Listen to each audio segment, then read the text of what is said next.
우리가 인생을 함께 어울려 살다 보면 불가피하게 마음의 상처들을 입게 됩니다. 아마도 이 육신의 상처보다 더 아픈 것은 마음의 상처일 것입니다. 우리가 겪는 마음의 상처들은 어떤 것들이 있을까요? 먼저는 심리적으로 받는 상처들이 있습니다. 열등감, 낮은 자존감, 자기 비난과 같은 내면의 상처가 있습니다. 또 트라우마성 상처도 있습니다. 전쟁, 학대, 폭력, 사고에 노출이 되어 받은 상처들이죠. 또 실패와 좌절로 인한 상처도 있습니다. 학업에서, 직장에서, 사업에서 실패를 경험할 때에 겪는 그 아픔이 있습니다. 또 상실과 슬픔의 상처도 있습니다. 내가 너무나 사랑했던 사람을 먼저 떠나보내야 할 때 그 죽음으로 말미암아 찾아오는 깊은 그 슬픔과 고통도 있습니다. 또 사회로부터 받는 상처도 있습니다. 차별, 편견, 따돌림으로부터 오는 마음의 상처도 우리를 아프게 합니다. 그리고 관계로 인해서 받는 상처도 있습니다. 가족, 친구, 연인, 직장 동료 등 가까운 사람들에게 내가 배신을 당했을 때에 그때에 찾아오는 아픔도 있습니다. 그런데 이 모든 상처들 중에 가장 깊은 그 아픔을 주는 상처를 뽑으라고 한다면 그것은 분명히 내가 사랑하고 신뢰했던 사람에게 배신을 당했을 때에 그것만큼 아픈 상처는 없을 것입니다. 여러분은 혹시 사랑했던 사람에게, 여러분이 그토록 신뢰했던 사람에게 배신을 당함으로 아팠던 적이 있으십니까? 하루는 제가 아침에 눈을 떴는데 제 옆자리에 제 아내가 없는 겁니다. 이 사람이 일찍부터 어디를 갔지? 하고 거실로 나갔더니 제 아내가 소파에 가만히 앉아 있는 거예요. 근데 분위기가 이상합니다. 공기가 싸하고 제가 인사를 해도 답이 없고, 그리고 제가 아침에 뭘 챙겨 먹으면 보통 제 아내가 앞에 와서 앉아서 함께 이야기도 해주고 오늘 뭐 해? 뭐 먹을래? 물어봐 주는데 오지도 않고 말도 없고 그냥 쌩한 거예요. 그때 제가 본능적으로 뭔가가 잘못됐구나. 근데 뭐가 잘못됐지? 이걸 모르는 게 저의 잘못이더라고요. 제가 다른 거는 다 머리가 막 돌아가서 막 알겠는데 이것만큼은 제가 너무 모르겠는 거예요. 그럴 때는 어떻게 해야 되죠? 조용히 자리를 떠났다가 다시 와야겠죠. 그래서 얼른 밥을 먹고 가방을 챙겨서 교회로 왔습니다. 근데 하루 종일 찜찜해요. 전화를 해도 받지도 않고 문자에 답도 없고, 그때 제가 분명히 알았습니다. 내가 뭔가를 분명히 잘못했구나. 뭔지는 모르겠지만 집에 가면 먼저 사과를 해야지. 그 저녁에 집에 가서 밥을 먹고 아내를 바라봤는데 여전히 무표정인 거예요. 그래서 제가 진지하게 여보 미안해. 속으로는 내가 뭔지는 모르겠지만 겉으로는 여보 너무 미안해. 내가 뭘 잘못했는지 좀 말해줘. 그랬더니 제 아내가 저를 빤히 쳐다보더니 좀 미안한 표정을 짓더라고. 그러면서 입을 열었는데 이렇게 말하는 거예요. 여보 미안해. 사실은 내가 좀 오버했어. 어제 꿈속에 당신이 나왔는데 어떤 여자랑 바람이 난 거야. 그런데 내 앞에서 나를 완전히 개무시하고 그 여자랑 떠나버린 거야. 꿈이 얼마나 진짜 같았는지 아침에 눈을 뜨고 제 얼굴을 봤을 때 너무너무 화가 났대요. 내가 이 인간을 그렇게 믿었는데 나를 배신해? 그 화가 막 올라오니까 어쩔 줄 몰라서 밖에 혼자 나가서 화를 삭히고 있었다라는 거예요. 제가 그 말을 듣고 순간 제 마음속에 말로 표현할 수 없는 분노가 막 끌어올라왔어요. 꿈에서 내가 바람을 폈다고 나를 그런 인간으로 취급을 해? 그 제가 너무 궁금한 게 있는 거예요. 그러면 그래 오케이 알았어. 그럼 내가 꿈속에서 누구랑 사랑에 빠졌는데 내가 아는 사람이야? 물었어요. 그랬더니 제 아내가 가만히 있더니 배우 전도연이랑 사랑에 빠진 거야. 이 사람이 자기 전에 무슨 드라마를 보고 잤나 보다. 너무 당황스러웠죠. 자, 그런데 그러고 나서 제 아내의 반응을 제가 생각을 해봤어요. 그럴 수도 있겠다. 비록 꿈이었지만 내가 정말로 사랑하고 믿는 사람이 나를 배신하고 떠난다면 내 마음은 정말 슬프겠구나. 이게 만약에 현실이었다면 그 아픔을 어떻게 표현하지? 내가 다른 건 다 참을 수 있어도 내가 그런 마음의 그 상처, 그 배신감을 가지고 살아간다면 너무너무 마음이 힘들고 회복이 더딜 것 같다는 생각이 들었어요. 그래서 마음속으로 그래, 그럴 수 있지 하고 지나갔던 이야기가 있습니다. 여러분, 그냥 꿈이니까 혹시 예배 끝나고 제 아내 찾아가서 왜 그랬냐고 묻지 마시고 그냥 꿈에서 그랬다라는 겁니다. 그런데 구약에 나오는 여러 선지자들 중에 사랑하는 사람에게 끊임없이 배신을 당하고 아파해야 했던 선지자가 있었습니다. 바로 오늘 본문에 나오는 호세아 선지자입니다.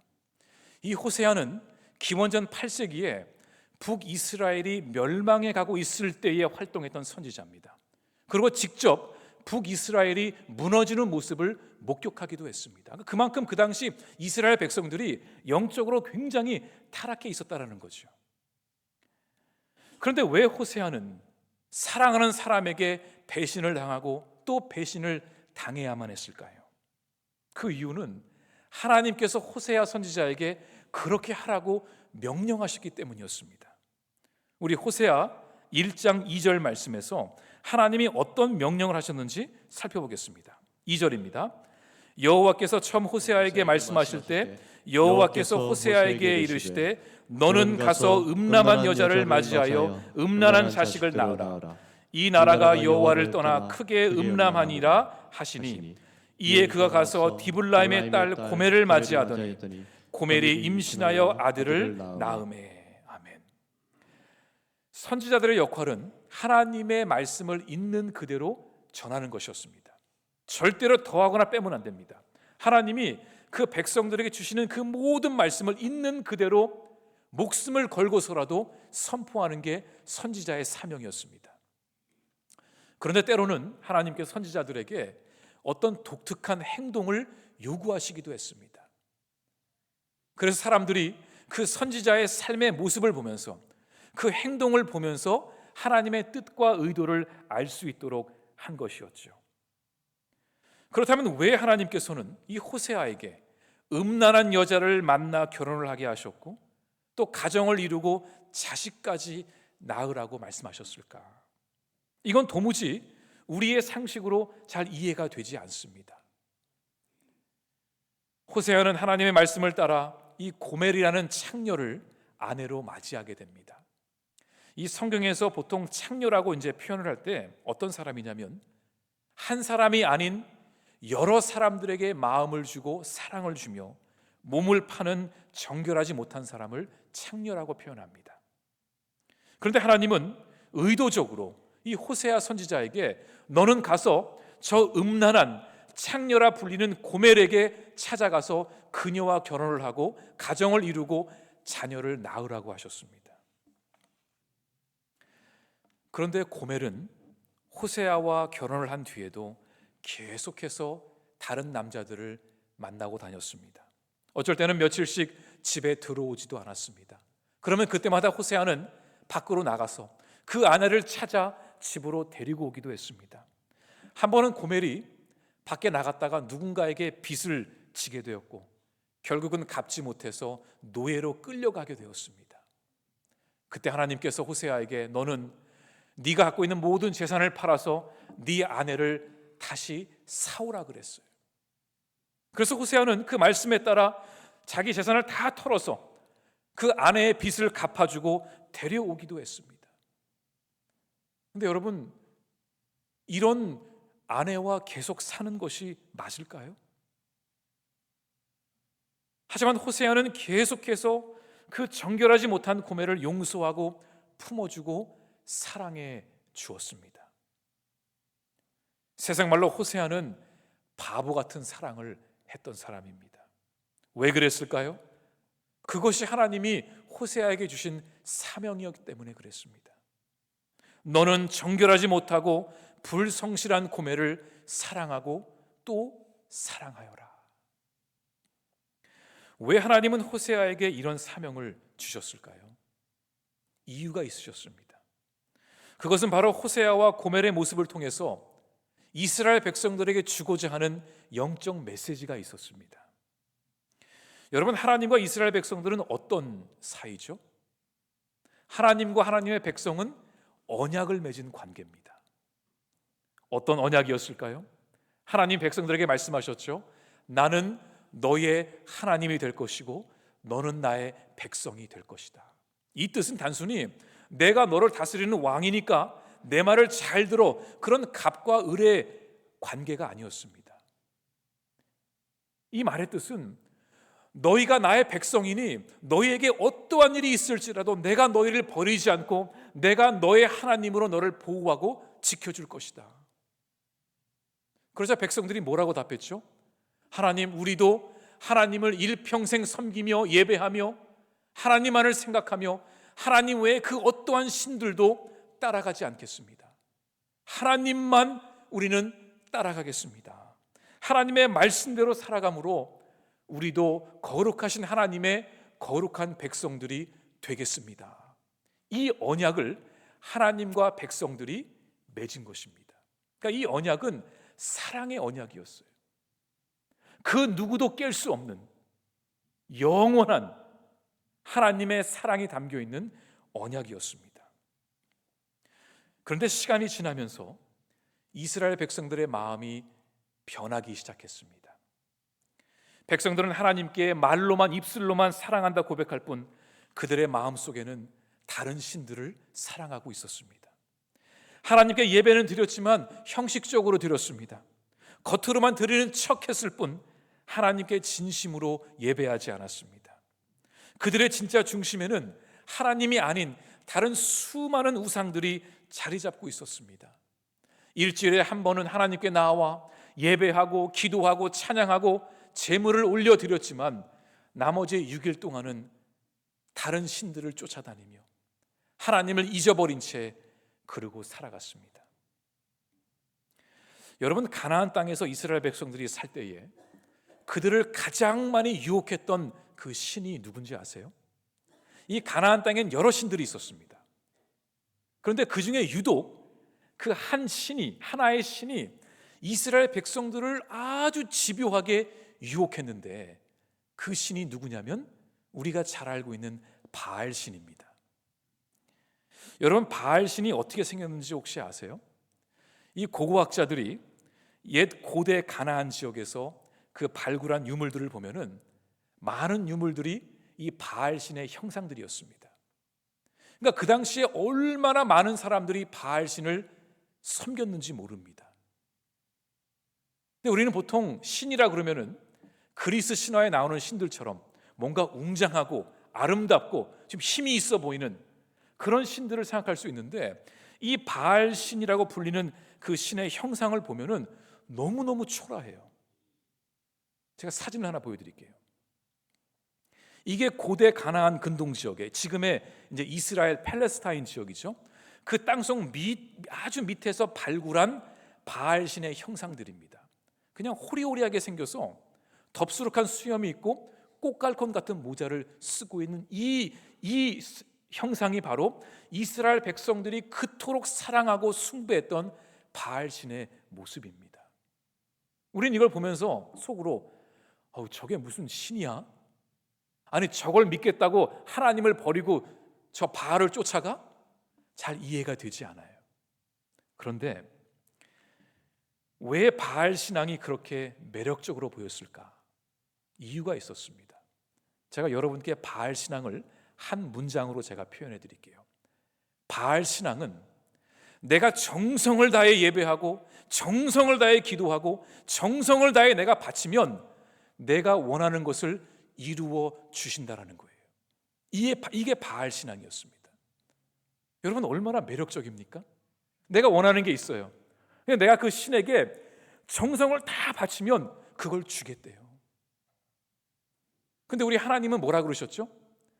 너의 뜻이 아니라 오직 하나님의 나라와 하나님의 뜻을 구하라. 그러니까 사람들이 그거 힘들어서 어떻게 해? 그러고 바알 신앙에 빠질 수밖에 없었던 겁니다. 그래서 백성들은 형식적으로 하나님께 예배는 드렸지만 그들의 마음의 중심에는 이 바알신을 비롯한 수많은 우상들이 자리 잡고 있었죠. 오늘날로 말하면은 우리가 지금 예배의 자리에 나와 있습니다. 입술로 하나님을 사랑한다 고백하고 있습니다. 그런데 우리의 마음속에는 하나님이 계시지 않고 다른 것들로 채워져 있다라는 거죠. 하지만 하나님은 이스라엘 백성들이 하나님과의 언약을 지키지 않고 다른 신들을 쫓아가는 것을 아셨음에도 불구하고 이 백성들을 끝까지 인내하며 사랑하며 붙드셨습니다. 다시 말해 여러 남자들과 간통했던 고멜의 모습이 바로 하나님을 버리고 우상 숭배에 빠졌던 이스라엘 백성들의 모습이었고, 그 정결하지 못한 고멜을 끝까지 인내하며 사랑했던 호세아의 모습이 바로 하나님 아버지의 모습이었다라는 겁니다. 하나님은 이스라엘 백성들에게 이 호세아와 고멜의 관계를 보여주심으로 이스라엘 백성들이 자신들의 죄를 깨닫고 돌아오기를 원하셨던 것입니다. 그래서 하나님은 호세아에게 그런 사명을 주신 겁니다. 호세아도 그 고멜과의 관계를 경험하면서 그는 분명히 하나님 아버지의 마음을 알았을 것입니다. 아, 우리 하나님의 마음이 이런 마음이셨겠구나. 나도 이렇게 마음이 아파서 힘들어 죽겠는데 우리 하나님은 우리를 바라보실 때 그 마음이 어떠셨을까? 여러분, 우리는 때론 하나님께 기도하면서 하나님 제 마음을 좀 알아주세요 라고 기도를 해요. 하나님 저 너무 아파요. 저 너무 힘들어요. 제 기도 들어주세요 하고 내 얘기만 하고 기도가 끝날 때가 있습니다. 그런데 여러분, 혹시 기도하면서 하나님의 마음을 알게 해달라고 기도해 보셨어요? 우리가 하나님을 떠나서 우리 멋대로 살아갔을 때에 하나님은 나를 바라보시며 어떻게 생각하셨을까? 그 아버지의 아픈 마음을 우리는 헤아려 본 적이 있냐는 것입니다. 여러분, 우리 역시 하나님과 언약을 맺은 백성들입니다. 우리가 예수 그리스도를 구주로 영접하는 그 순간 우리는 하나님과 이 보혈의 피로 하나됨의 언약을 이룬 사람들입니다. 그 보혈의 피가 있었기 때문에 하나님은 우리의 영원한 하나님이 되시고 우리는 하나님의 영원한 자녀가 될 수 있는 것입니다. 그 어느 누구도 하나님과 우리의 관계는 깨트릴 수 없습니다. 사탄이 아무리 우리를 유혹하고 헛된 소리를 할지라도 우리와 하나님과의 관계는 이미 보혈의 피로 맺어진 한 몸입니다. 그런데 어느 날부터 우리의 마음속에 하나님이 아닌 다른 우상들이 하나씩 세워지기 시작했습니다. 하나님을 형식적으로 예배하기 시작했습니다. 우리는 하나님을 사랑한다고 고백하면서도 우리가 원하는 것을 쫓아가고 있었습니다. 나의 모든 관심은 하나님께 있는 것이 아니라 세상에 있었습니다. 그래서 주일에 오면은 입술로는 오 주님 사랑합니다 이렇게 고백하면서도 여전히 우리의 마음의 중심에는 하나님이 아닌 다른 것들이 자리 잡아가고 있었습니다. 재물이 나의 우상이 되고 자식이 나의 우상이 되고 명예와 사람과 세상의 쾌락이 나의 우상이 되지 않았습니까? 입술로는 믿음을 고백하지만 그 삶을 보면은 전혀 믿음의 흔적이 보이지 않습니다. 그렇다면 우리도 하나님 앞에서 고멜처럼 행동한 것이 아니겠냐는 겁니다. 우리의 모습을 바라보시는 하나님의 마음은 어떠셨을까요? 우리는 하나님의 마음을 아프게 하지 않았습니까? 그런데 그렇게 하나님을 떠났던 이스라엘 백성들이 다시 하나님께 돌아오는 경우가 있었습니다. 이스라엘 백성들은 하나님을 떠났다가 또 돌아왔다가 떠났다가 돌아왔는데 돌아오게 되는 계기가 있었습니다. 그게 무엇이었냐면 바로 인생 가운데 고난이 찾아왔을 때에 이스라엘 백성들은 다시 하나님께로 돌아오곤 했습니다. 질병의 문제, 경제적인 문제, 관계의 문제, 자녀의 문제, 정신적인 문제, 이런 문제들이 찾아왔을 때 백성들은 깨달은 겁니다. 내가 그토록 의지했던 것들이 아무런 소용이 없구나. 그리고 다시 하나님께로 돌아온 것이지요. 고난의 채찍을 맞은 후에야 비로소 하나님을 찾게 된 것입니다. 때로는 하나님께서 우리에게 이 고난의 채찍을 드실 때가 있습니다. 근데 그 이유는 단 하나밖에 없습니다. 우리로 하여금 하나님께로 돌아오게 하기 위함입니다. 혹시 여러분 지금 인생 가운데 문제가 찾아왔습니까? 여러분의 삶 가운데 고난이 찾아왔습니까? 그래서 그 문제로 인해서 여러분의 인생이 찢어지고 부러졌습니까? 지금 간절히 그 회복이 필요하신가요? 그런데 왜 우리의 인생 가운데 문제가 찾아올까요? 한번 생각을 해봤으면 좋겠습니다. 혹시 그 이유가 우리가 하나님을 떠났기 때문이 아닐까요? 하나님 없이도 내가 살 수 있어. 하나님 없어도 내 인생 내가 해결할 수 있어. 이런 교만함이 지금 우리의 상황을 만든 것은 아닐까요? 저는 지금 하나님을 떠났기 때문에 벌을 받았다 그런 말을 하는 게 아닙니다. 우리가 생각을 해보자는 겁니다. 하나님 없이 살아갈 때에, 내가 스스로 내 인생의 주인이 될 때에 결국 인생의 방향을 잃어버리게 됩니다. 불안과 공허함이 찾아옵니다. 사랑과 용서가 없는 이기적인 삶을 살아감으로 관계의 절단과 어려움이 찾아옵니다. 결국은 내가 내 인생의 주인이 되어 살아갈 때에 내 인생을 어찌할지 모르는 내 삶 속에 내가 감당할 수 없는 문제들이 찾아오고 우리는 그 문제들 앞에서 무너지고 넘어지게 된다는 것이죠. 호세아 선지자는 하나님을 떠남으로 인생의 문제 앞에서 무너진 이스라엘 백성들에게 오늘 본문 1절에서 이렇게 선포하고 있습니다. 오라 우리가 여호와께로 돌아가자. 여호와께서 우리를 찢으셨으나 도로 낫게 하실 것이요 우리를 치셨으나 싸매어 주실 것입니다. 여호와께서 우리를 찢으시고 우리를 치셨다는 것이 무슨 말일까요? 하나님께서 우리에게 고난을 허락하심으로 우리의 삶이 찢어지고 망가졌을지라도 우리가 하나님께 돌아오면 우리의 문제가 하나님께 전해짐으로 더 이상 우리의 것이 아니라는 겁니다. 그동안은 내가 문제를 들고 있었지만 하나님께로 돌아가면 하나님이 그 문제를 접수해 가시기 때문에 우리의 삶 가운데 다시 회복이 임한다라는 거죠. 고난으로 인해 무너진 우리의 인생이 회복되는 방법은 다시 하나님께로 돌아가는 것입니다. 지금 우리 가운데 회복이 필요한 분들이 있습니다. 여러분, 회복이 무슨 뜻이죠? 다시 원래의 모습으로 돌아가는 겁니다. 무너진 가정이 원래의 그 가정의 모습으로 돌아가는 겁니다. 무너진 영혼이 원래 하나님의 형상대로 다시 돌아가는 겁니다. 무너진 건강이 다시 원상태로 돌아가는 것, 그 회복이 우리에게 필요합니다. 회복이 필요한 가정들이 있고 회복이 필요한 인생들이 있습니다. 회복의 길은 하나밖에 없습니다. 다시 하나님께로 돌아가는 것입니다. 그건 절대로 부끄러운 일이 아닙니다. 다시 원점으로 돌아가는 것, 내가 있어야 할 곳으로 가는 것, 아버지의 집으로 돌아가는 것, 그것은 마땅히 우리가 해야 할 일입니다. 우리가 하나님께로 돌아갈 때에 하나님은 우리의 상처를 싸매주시고 낫게 하실 것입니다. 다시 우리의 신앙을 점검하고 다시 원점으로 돌아가고 다시 말씀으로 돌아가고 다시 예배를 회복하고 다시 기도의 자리로 돌아가 어린아이의 마음으로 하나님께 나아갈 때 하나님은 여러분의 인생 가운데 회복을 선물로 주실 것입니다.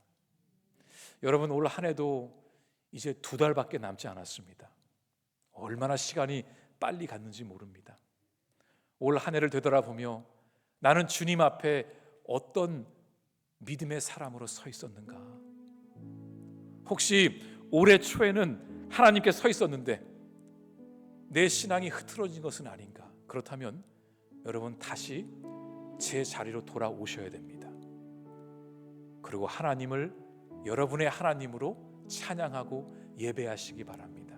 그러면 하나님께서 하나님의 뜻 가운데 하나님의 방법으로 하나님의 영광을 위해 여러분의 삶을 일으켜 세우실 것입니다. 이번 한 주도 다시 하나님께 돌아가자, 그 말씀을 붙들고 나아갈 수 있기를 간절히 바랍니다. 우리 같이 기도하겠습니다. 주신 말씀을 붙들며 결단의 기도 드립니다. 하나님, 우리의 신앙이 다시 주님께로 돌아가게 하여 주시옵소서.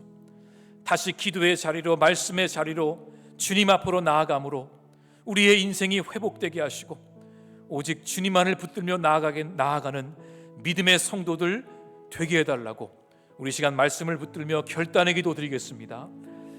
하나님 아버지, 우리의 인생 가운데 주님 함께 하셔서 오직 주의 말씀으로 우리의 삶이 회복되고 변화되게 하여 주시옵소서. 아버지, 무너진 우리의 인생이, 무너진 우리의 가정이 하나님 안에서 회복되기를 원합니다. 아버지, 우리 사랑하는 프랑의 모든 성도들 가운데에 아버지 치유의 손길을 발하여 주셔서 우리 모두가 회복의 여정을 걸어갈 수 있도록 역사하여 주옵소서. 오직 주님만이 우리의 아픔을 싸매실 수 있고 우리의 문제를 해결하실 수 있음을 믿습니다.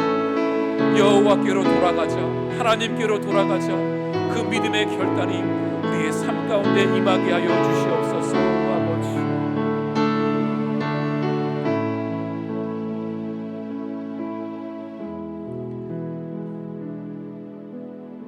사랑과 은혜가 충만하신 하나님, 이번 한 주도 세상을 살아가면서 우리가 말씀과 기도로 승리하며 늘 주님 앞에 서 있는 믿음의 사람들 되게 하여 주시옵소서. 이 모든 말씀 예수님 이름으로 기도드립니다. 아멘.